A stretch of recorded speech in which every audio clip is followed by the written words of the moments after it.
Mengapa seorang raja yang dikenal lembut dalam tutur, namun tajam dalam wibawa, tiba-tiba menjadi sosok yang ditakuti, bukan hanya oleh musuhnya, tetapi juga oleh para bangsawan di sekelilingnya? Pertanyaan itu menggema sejak abad ke-10 Masehi, ketika nama Prabu Windusakti Prabu Dewageng, penguasa kerajaan Galuh, 916-1942 Masehi, mulai tercatat dalam naskah kuno dengan aura yang ambigu, seolah ia berdiri di antara cahaya kepemimpinan dan bayang-bayang ancaman yang tidak pernah terjelaskan hingga kini. Pada awal abad ke-10 Masehi, ketika kabut pagi sering turun menyelimuti lembah Sunda Galuh, dua kerajaan kembar itu berdiri berdampingan, namun tidak pernah benar-benar menyatu. Di tengah ketidakpastian itu, naiklah seorang raja muda ke tahta Galuh, Prabu Windusakti, yang kelak diberi gelar Prabu Dewageng, sang yang besar seperti dewa. Gelar itu bukan sekadar pujian, melainkan pertanda tentang masa yang akan bergolak. Sejak hari penobatannya, pertanda aneh menyertai dirinya. Seekor burung elang hitam melintas rendah di atas Paseban Agung sebelum lenyap ke arah hutan timur. Para sesepuh menundukkan kepala. Elang hitam dalam kepercayaan Sunda kuna sering dianggap sinyal perubahan besar, entah baik atau buruk. Namun Windusakti sendiri tak gentar. Dengan mata jernih menatap para hadirin, ia mengucap sumpah. Galuh tak akan kembali menjadi bayang dari siapapun. Selama aku memerintah, tanah leluhur kita akan berdiri setara dengan siapa saja, bahkan dengan negeri paling gagah di Nusantara. Kata-kata itu memicu tepuk tangan. Tapi Yugashiyama-san, sebab di barat, kerajaan Sunda yang lebih tua sedang bangkit kembali setelah masa-masa muram pasca runtuhnya hegemoni Tarumanegara. Hubungan Sunda dan Galuh memang tidak bermusuhan, namun rivalitas laten selalu mengintai, terutama mengenai siapa yang sebenarnya menjadi pewarisah garis Sanjaya di Tatar Sunda. Pada tahun-tahun awal pemerintahannya, Windusakti dikenal sebagai raja yang cerdas, berjiwa seni, dan fasih dalam kitab-kitab hukum kerajaan. Ia memperkuat perdagangan di jalur timur melalui Cirebon kuno dan pelabuhan-pelabuhan kecil di pesisir Laut Jawa yang mulai ramai disinggahi perahu-perahu dari Selat Karimata. Namun semakin besar kekuatan ekonomi Galuh, semakin tajam pula mata para pejabat Sunda di barat mengawasi. Dalam naskah tua Karita Parahyangan terselip kisah mengenai utusan Sunda yang diam-diam datang ke Istana Galuh pada sekitar tahun 925 Masehi, membawa pesan samar, Sunda dan Galuh adalah dua sayap seekor Garuda. Bila salah satu sayap ingin terbang lebih tinggi, Garuda akan jatuh. Windusakti menyadari itu adalah peringatan terselubung. Namun ia tidak mundur. Ia justru memperluas pengaruhnya sampai ke wilayah-wilayah pedalaman Priangan, membangun persekutuan dengan para kepala Wanua, dan memanggil para ahli pertanian untuk membangun sistem irigasi baru di sepanjang Sungai Citandui. Ia ingin Galuh tidak hanya mandiri, tetapi unggul. Konflik pun merambat perlahan. Tidak ada peperangan terbuka, tidak ada panji-panji yang diangkat. Namun, ketegangan itu terasa dalam setiap utusan yang datang, setiap pesan yang tiba-tiba berubah nadanya.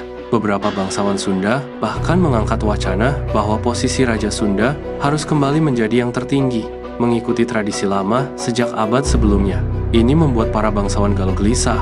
Mereka tidak ingin kembali berada di bawah bayang-bayang kerajaan barat.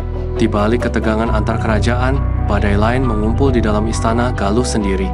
Patih Saranggati orang paling dipercaya, Prabu Windusakti mulai merasa bahwa kebijakan raja yang memperkuat pengaruh Galuh justru membuat ia dan para petinggi lain kehilangan ruang untuk bermain politik. Windusakti terlalu disiplin, terlalu lurus, terlalu tegas menolak politik kotor yang selama ini menguntungkan para pejabat tua. Desas-desus pun beredar di antara lorong-lorong istana. Raja terlalu berani menantang Sunda. Raja ingin memutus tradisi lama. Raja membawa Galuh menuju masa ketidakpastian. Windusakti mengetahui bahwa sebagian bangsawannya mulai condong pada Sunda. Mereka lebih nyaman dengan status ini. Lebih aman bila Galuh tetap menjadi sekutu kecil di bawah bagian kerajaan barat. Namun, Windusakti punya visi lain. Galuh yang mandiri sepenuhnya berdiri sebagai kekuatan besar sendiri di Tatar Sunda. Satu malam, saat angin dari timur berhembus dingin, Patih Saranggati menghadap raja untuk memberikan peringatan. "Duh, Prabu," katanya dengan suara rendah, "tidak semua orang di istana dapat menerima perubahan-perubahan ini. Bila duli tuanku melaju terlalu cepat, kita tak hanya menghadapi Sunda, tetapi juga perlawanan dari dalam. Windu Sakti menatapnya lama. Aku lebih takut pada bangsa yang berhenti maju, jawabnya lembut namun tajam, daripada pada musuh yang menghadang. Tanda-tanda konflik terbuka mulai tampak. Hubungan dengan Sunda menjadi kaku. Utusan mereka semakin jarang datang. Beberapa wilayah perbatasan menguatkan penjagaan seolah menunggu badai. Pada saat yang sama, angin pengkhianatan bergerak di istana Galuh. Sebagian bangsawan yang takut Galuh akan terseret perang mulai mendesak Pati Saranggati untuk menghentikan ambisi raja. Mereka ingin kembali menempatkan Galuh dalam hubungan yang lebih tunduk pada Sunda. Namun Windu Sakti tetap maju. Ia memerintahkan pembangunan baluarti di timur dan memanggil para pendekar Galuh. Bukan untuk menyerang, tetapi menjaga kemungkinan serangan dari manapun baik luar maupun dalam. Lalu datanglah tahun 942 Masehi. Tahun yang dalam tradisi lisan Galuh disebut sebagai Tahun Senyap. Tidak ada catatan jelas mengenai apa yang terjadi. Seolah para juru tulis sengaja membiarkan lembaran kosong. Hanya tersisa jejak-jejak kisah yang diselubungi misteri. Sebagian menyebut bahwa konflik politik internal memuncak.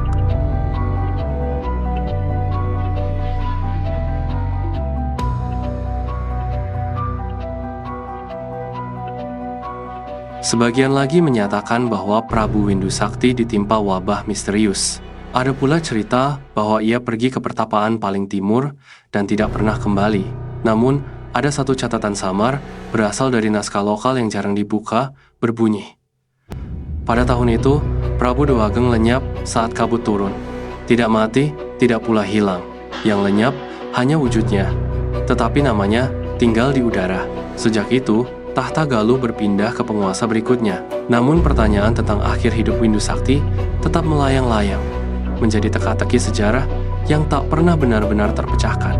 Hingga kini, para sejarawan masih memperdebatkan apa yang sebenarnya terjadi pada Prabu Windu Sakti di tahun 942 Masehi. Apakah ia tumbang oleh intrik? Apakah ia memilih pergi demi mencegah perang saudara? Atau adakah sesuatu yang lebih kelam yang dicoba disembunyikan para juru tulis kerajaan? Tidak ada kepastian. Hanya satu hal yang disepakati. Kepergiannya mengubah arah sejarah Galuh. Dan setiap kali kabut turun di lembah timur Priangan, warga tua masih suka bergumam. Itu kabut Prabu Dewageng, raja yang tidak pernah benar-benar pergi.